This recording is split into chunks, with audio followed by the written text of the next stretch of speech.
So you saw my pictures from the sabbatical, day 27 or whatever it was. Mm-hmm.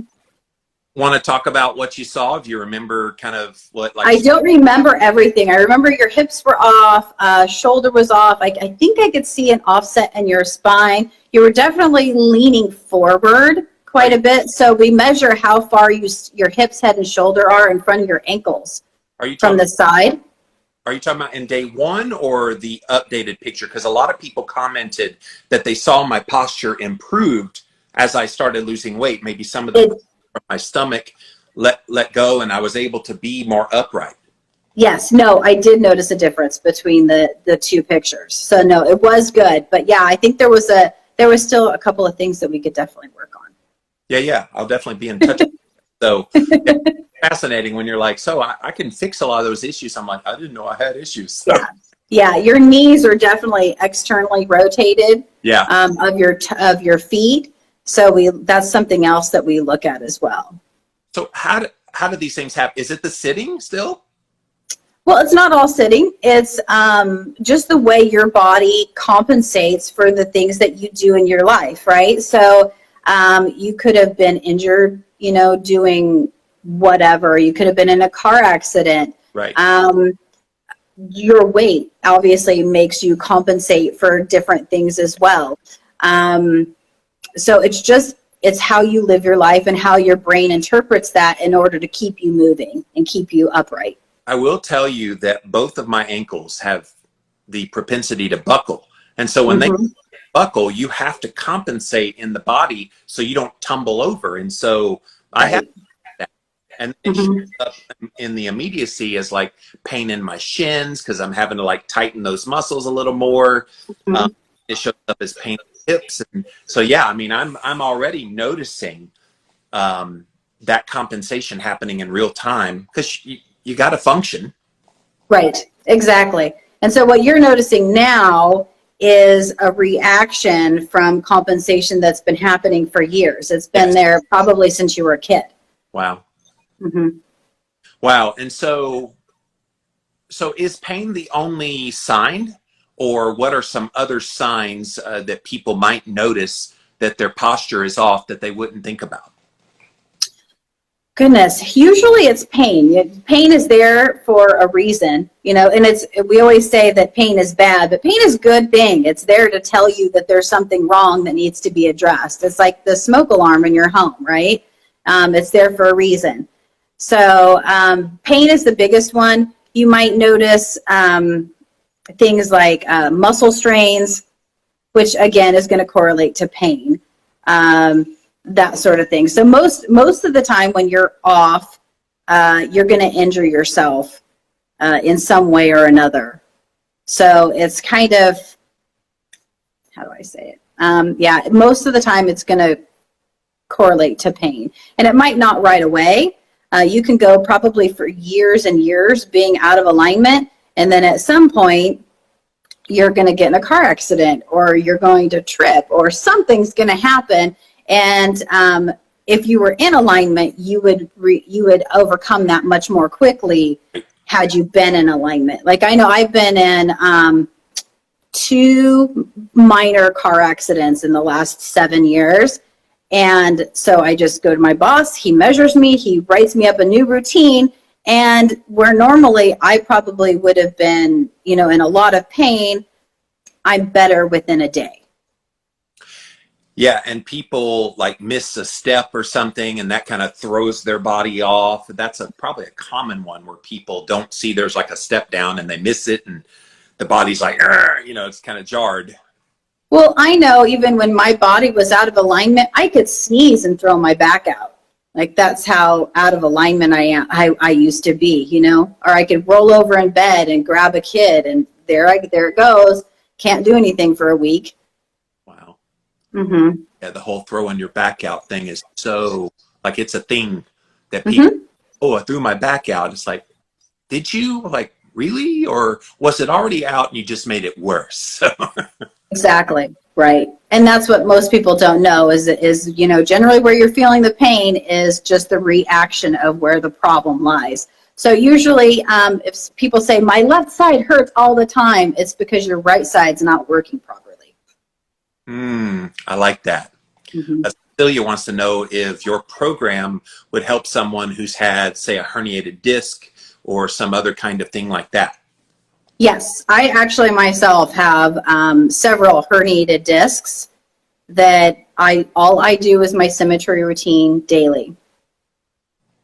So in the Symmetry routine, is it just exercises that you're kind of building the muscle, or is it a combination of things? I'm trying to get an idea. Yeah, it's a combination of stretching and exercise together. It's not like we're doing CrossFit or anything like that, but it's static holds a lot of the time. So you'll get into a stretched position and you'll statically hold it for 30 seconds to a minute, or you might, like this is one exercise where you rotate your elbows to and from, right? So this is helping to, if one of my shoulders is elevated, it's helping to work those muscles together so that they stay so that they're, instead of having one higher than the other, it's helping to rebalance them so they're working together. That actually feels good. I'm gonna do that again. Maybe I had tension in there and didn't realize it. Wow. Sometimes, yeah. So a lot of people, they go right into some kind of a fitness program, and they don't prepare that their body might not be ready. Right. And so if they start a program and there's pain of some sort right away, is that a sign right away that maybe you need to fix the alignment a bit and get everything back into place before? Because here's what happens. They get gung-ho about wanting to do something. Then they go and do it, and then they injure themselves, and they say, see, lifting weights is bad because I get hurt. And it's like, that's not true at all. Yeah, that's not true at all, but it often happens, and people drop off the face that they join a gym, right? And they're all gung-ho for however, less than a month, and then they get injured. And it's simply because they're so out of alignment and compensated within their movement patterns that they can't do the exercises properly. Yeah. So Cecilia was asking about the routine. Is it available online since you're not near me? So they do. It is. I'm sorry, I was just going to reiterate. They do Zoom. So go to their website and check out the website at symmetryforhealth.com. And then you'll talk to someone like Michele who will help give you a protocol. They'll look at you over Zoom. They'll look at still shots, look at video, and be able to tell you things that you can do to fix your posture. Like I said, this is how we connected. Well, she saw pictures of me, static pictures of me online, and said, you got some things that are off. Let's fix those. And so, yeah, she'd be happy to help you. Don't have to live near you, Cecilia. Definitely reach out to them at Symmetry for Health. But yes. Let's get into your carnivore diet. I'm real curious. How did you find carnivore? I was ketogenic for a long time, and even with doing my Symmetry routines, I was starting to creep in with some back pain, not sharp, but just achiness. Yes. And I took a food sensitivity test through a functional medicine doctor, and it came back that I was sensitive to everything but meat, pretty much. And I'm like, that's not normal at all. So when I was a kid, I was very sickly and on antibiotics, 3-4 times a year, every year growing up.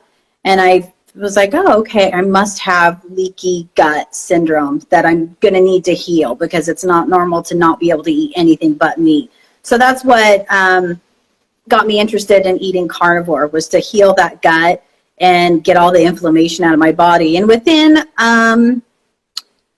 weeks, like 2 or 3 weeks, all that achiness was gone. Yes. And a lot of it's not so much the addition of meat. Yes, the meat's great for the fats and the proteins, the essential amino acids and fatty acids that your body needs, but you're also removing things like oxalates and removing like toxic substances like vegetable oils and all the things could creep into even a ketogenic diet. I know the keto people, they love their spinach, and they love, various things that have these almonds.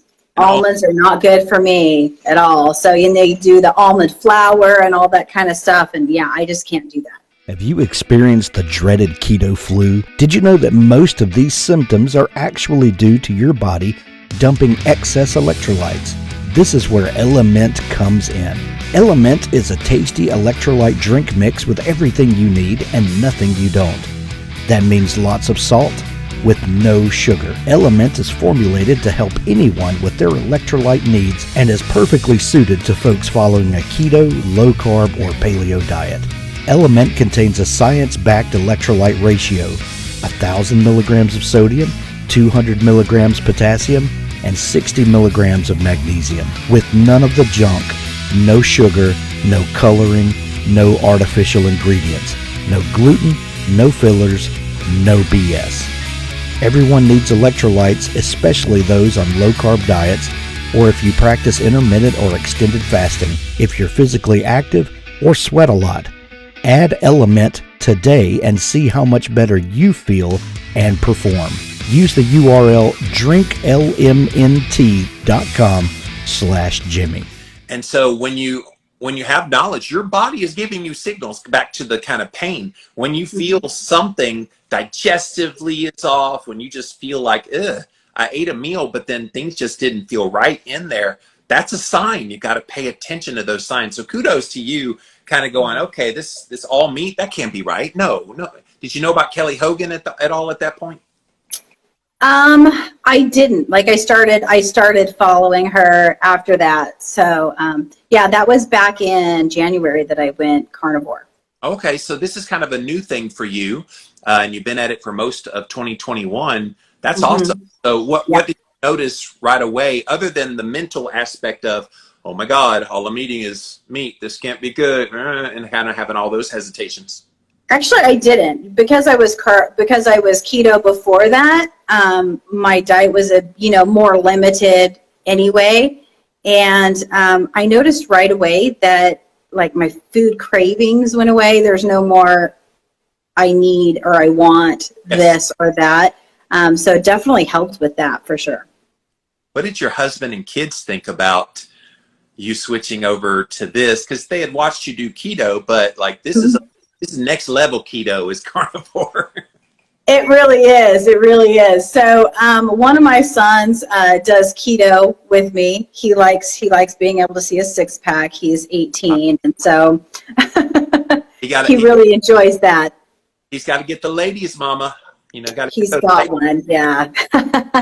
And my husband does it with me. And so when I said I'm going carnivore, he tried it for a couple of months, and he's like, you know what, I still feel like I need some carbohydrate in order to keep my workouts going. And he would play with it for a while. And so he does better with some carbohydrate working around his workouts. Yeah, look, I think people that want to add avocado now and again, I even know like Paul Saladino talks about adding in honey, kind of getting targeted carbohydrate around the workouts to kind of get that little bit of a glycogen push. Like that's the beauty of it, is there's not like a carnivore diet. You kind of make it work for you, and it sounds like all meat kind of works for you, and meat with a little bit of carbs around his workouts works for your husband, and of course whatever to do his six pack and attract ladies. So yeah, so dinners are interesting. I mostly just make meat. Everybody, because my kids are older, everybody has to cook once a week, and then I cook a couple of times a week, and mostly it's just meat. And then they often the people that are not carnivore fix their own sides. So, hey, that's a good deal. I ain't making that. If you want it, you can make it. Exactly. So what's your go-to meats? What do you like? Beef. I love ground beef.